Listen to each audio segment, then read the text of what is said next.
कारा बोल मेरे श्री गुरु महाराज की जय। बोलो सांचे दरबार की जय। बोलो श्री नगली निवासी भगवान की जय। बोलो श्री परमहंस दयाल जी महाराज की जय। संत नदी और मेघला,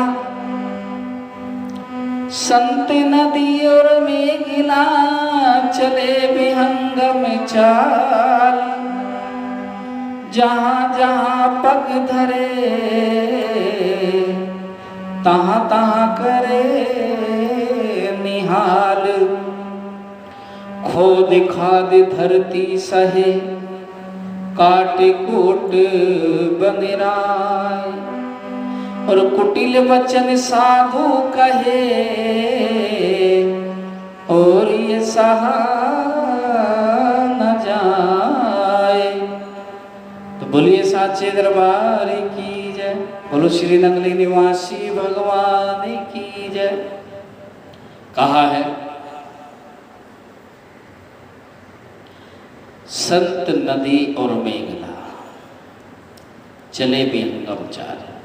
एक तो संत, एक नदी और मेघ बादल, ये हमेशा अपनी विहंगम चाल से चलते हैं। अर्थात जिधर को मन किया उधर को चलने लगे। जहाँ जहाँ पग धरे तहाँ तहाँ करे निहाल। और ये जहाँ जहाँ पहुँचते हैं, नदी जहाँ पहुँचती है खेतों में हरियाली लाती है। बादल जहाँ बरसते हैं पूरे क्षेत्र में ठंडक कर देते हैं। और संत जहाँ अपने पग धरते हैं उस क्षेत्र को स्वर्ग बना देते हैं। ऐसा हमारे ग्रंथों में वर्णित है। आगे कहा खोद खाद धरती सहे काट कूट बनराए।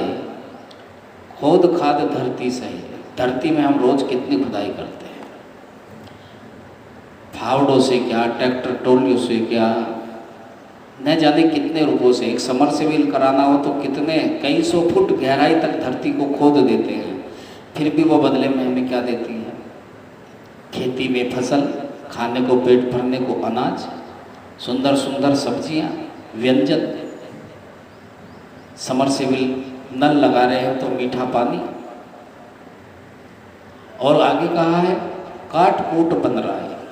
वनों को काटते हैं हम, जीते जागते पेड़ को काट देते हैं, हमें क्या मिलता है? लकड़ियाँ मिलती हैं, ईंधन मिलता है। ऐसी ऐसी सुंदर लकड़ियाँ जो हमारी खिड़की दरवाज़ों को बनाकर, फर्नीचर को बनाकर हमारे घर की शोभा बढ़ाती है। क्यों? हमने तो पेड़ों को काटा है, उनकी हत्या की है, फिर हमें क्यों? क्योंकि उनका स्वभाव है खुद मिटकर दूसरों को आबाद करना। ऐसी धरती माता का है कि खुद सजा भुगत कर हम सबका पेट भरती है। और यही कुटिल वचन साधु का है। आप साधु को कितने भी गाली दे लें, कितने भी कुटिल वचन बोल लें, लेकिन साधु कभी किसी का बुरा नहीं करते। यही साधु की पहचान है। कोई और व्यक्ति नहीं सह सकता। इतनी गालियाँ जितनी साधुओं को मिलती है कोई व्यक्ति नहीं सह सकता, लेकिन साधु सब सह लेते हैं। किसके लिए जानते हो? हमारे जीवन के उद्धार के लिए। हम इस संसार को, संत ना होते जगत में तो जल जाता संसार। सुना होगा आपने ये दोहा। ये संतों की महिमा है जो धरती अभी तक टिकी हुई है। और जिस दिन ये संत नहीं रहेंगे ना, जिस दिन इन संतों का आदर सत्कार जो थोड़ा घना है भी वो भी खत्म हो जाएगा, उसी दिन समझ लेना जल प्रलय हो जाएगी, सब कुछ खत्म हो जाएगा। ये संतों की भक्ति की शक्ति पर टुका हुआ है सब कुछ। वरना आज का जीव तो 90 नहीं, 95 नहीं, 99% लोग मांसाहारी हैं। रात दिन पाप कर रहे हैं, धन कमाने के पीछे इतने पागल हुए पड़े हैं कि बस आ जाए, कहीं से भी आ जाए, कहीं से भी आ जाए। एक प्रसंग आपको सुना रहा हूँ, ध्यान से सुनना।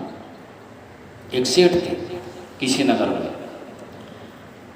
उनका बहुत बड़ा कारोबार था किराना का, परचून की दुकान। दालों में कंकड़ मिलाना, चावलों में कंकड़ मिलाना, मसालों में गधे घोड़ों की लीद सुखाकर मिलाना, दूध में पानी मिलाकर बेचना, ये उसका काम था। उसका तो एक ही उद्देश्य था किसी भी तरह हो पैसा कमाओ, खूब पैसा कमाओ। उसकी इन सब बातों को सुनते हुए जब चर्चा होती थी, अरे वो बहुत बड़ा लाला है, बहुत सब नकली माल बेचता है, पर दुकान बहुत टॉप की है। एक संत को जैसे ही पता चला, संत जी भी वहाँ पहुँच गए। संतों का काम ही लोगों का उद्धार करना है, लेकिन उद्धार कराता नसीब वाला ही है। संत जी पहुँचे, जाकर बैठ गए। सेठ जी कैसे हाल चाल है जी? बढ़िया है। बातें चीतें होती रही, जलपान पिला दिया। सेठ जी कहने लगे, महाराज कहाँ से आना हुआ? कि मैं आप ही के पास आया हूँ, आप नामदान ले लो, गुरुमुख बन जाओ, नाम का स्मरण करो। अरे महाराज हमें इतना टाइम कहाँ है, फुर्सत ही नहीं है। संत बार बार उसे आते, समझाते और चले जाते। लाला कुछ नहीं समझता।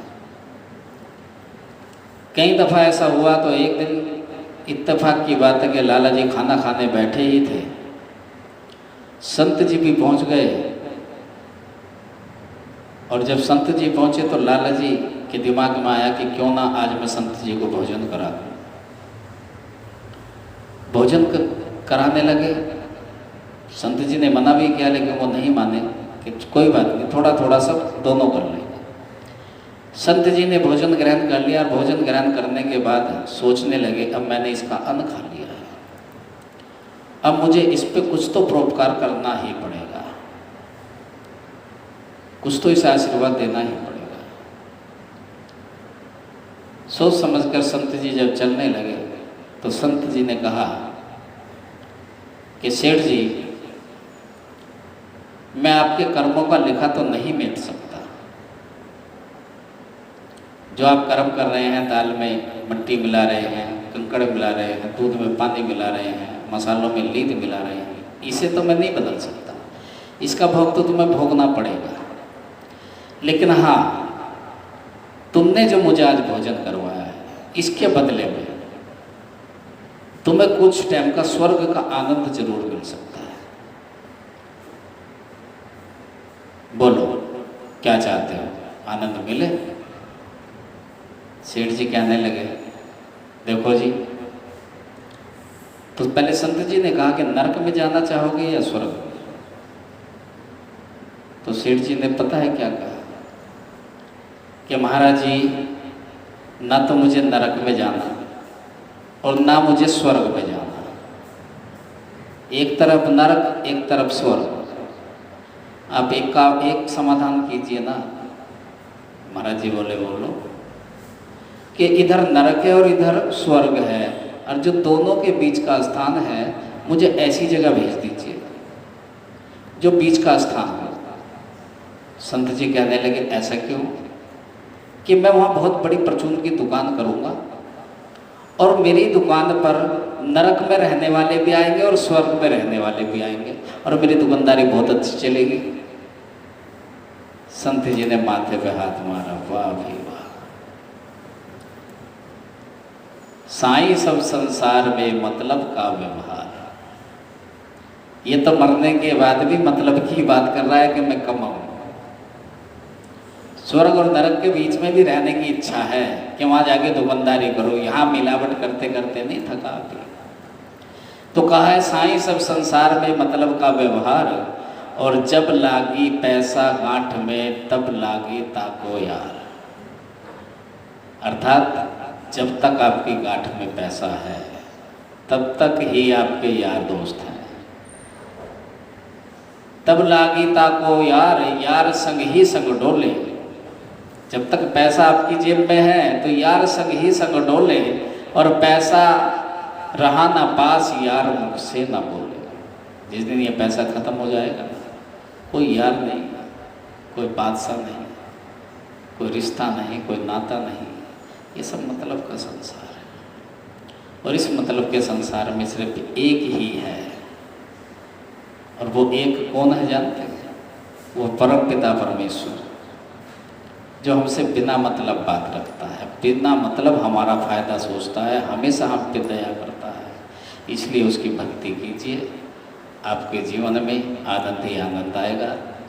और जो व्यक्ति भक्ति नहीं करते तो उन्हें तो निश्चित ही नरक में जाना ही जाना है, 84 लाख योनियों का भोग भोगना है। तो इन्हीं शब्दों के साथ बोलिए साचे दरबार की जय, बोलो श्री नंगली निवासी भगवान की जय।